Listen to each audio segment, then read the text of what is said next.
Avez-vous déjà eu une idée géniale, mais vous ne savez pas comment la concrétiser? Vous vous dites, je vais partir ma propre business.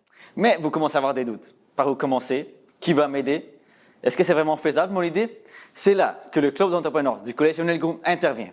Nous sommes là pour aider nos membres à transformer des idées en action, en les aidant à développer des compétences concrètes, à bâtir leur propre réseau, mais surtout, avoir la confiance nécessaire dans se lancer dans cette aventure. Mais même si vous n'avez pas encore une idée concrète, le club, c'est l'endroit idéal pour explorer, apprendre et qui sait, même avoir l'inspiration pour vous lancer dans votre propre projet. Donc, l'objectif principal du club, c'est d'aider les gens à avoir une expérience concrète dans le monde des affaires. Et nous faisons ça grâce à nos activités pratiques.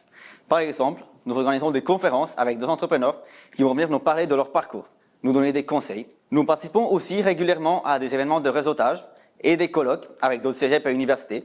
Et finalement, nous avons même un partenariat avec la Caisse des Jardins, Thérèse de Blainville, et avec elle, nous organisons des simulations boursières et d'autres ateliers avec des bourses des jardins et des prix à gagner. Mais pour le futur, nous avons des objectifs encore plus grands que ça. Nous voulons faire encore plus de partenariats.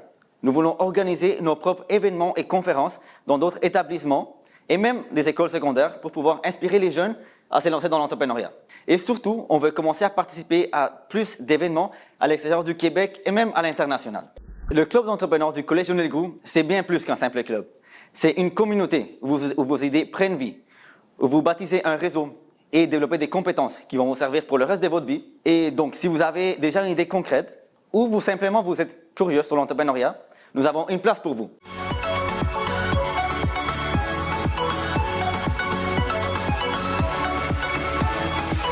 Bien, merci beaucoup pour ta belle présentation. En conclusion, tu disais que le club aidait à développer des compétences entrepreneuriales. J'aimerais ça que tu me donnes des exemples concrets de comment le club aide ses membres à développer ces compétences-là. Oui, bien sûr. Donc, dans notre club, nous voulons apprendre de façon pratique et pas seulement de façon théorique, car nous croyons que la meilleure façon d'apprendre quelque chose, c'est en le faisant. Donc, c'est pour ça que nous faisons des activités comme les conférences. Nous croyons que c'est vraiment important car ça permet de connecter directement nos membres à des experts dans le domaine. Ils vont pouvoir avoir une meilleure idée de ce comment la vie dans l'entrepreneur. Et aussi, c'est l'occasion idéale pour poser des questions et avoir des idées et de l'inspiration pour ses propres idées et projets. Donc, si on revient à l'exemple que je donnais tantôt, les activités de réseautage aussi, c'est vraiment important. C'est essentiel même, je dirais, parce que je pense que avoir un bon réseau, c'est essentiel pour tout entrepreneur. Donc, dans ces événements, ils vont pouvoir rencontrer d'autres entrepreneurs, d'autres étudiants, même des investisseurs et des mentors qui vont pouvoir leur donner des conseils après et donner des opportunités d'emploi, stage ou même un partenaire en business. Rohan, félicitations pour ta présentation et félicitations pour ton implication dans le club. Mais j'aimerais savoir comment vous faites pour répartir les tâches, les responsabilités dans le club. Oui, bien sûr. Donc, pour les membres qui souhaitent contribuer encore plus au développement du club, nous avons l'exécutif. Donc, l'exécutif est composé de plusieurs membres qui ont tous des rôles et des tâches importantes pour le bon fonctionnement du club. Donc, nous avons le président. Nous avons aussi les vice-présidents, qui sont le VP des relations corporatives, le VP des événements et le VP interne. Et nous avons finalement les directeurs, qui sont les directeurs de marketing, les directeurs de communication et aussi les directeurs des installations. Donc, c'est ça. Nous avons des rôles qui vont pouvoir, où nos membres vont pouvoir s'impliquer en fonction de leurs compétences et aussi de ce qu'ils aiment faire et ce qu'ils veulent accomplir dans leur futur. Comment vous choisissez les conférenciers puis les événements dont vous allez faire dans le futur?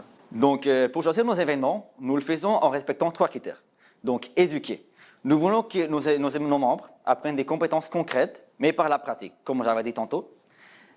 Donc, c'est pour ça qu'on croit également que nos membres doivent tous avoir une voix quand on choisit les événements qu'on veut faire. C'est pour ça que, par exemple, pour les passionnés de l'immobilier, nous avons participé récemment à un forum de l'immobilier avec IMO-HEC. Le deuxième critère, ça serait agir, parce que nous croyons qu'il faut le faire par la pratique.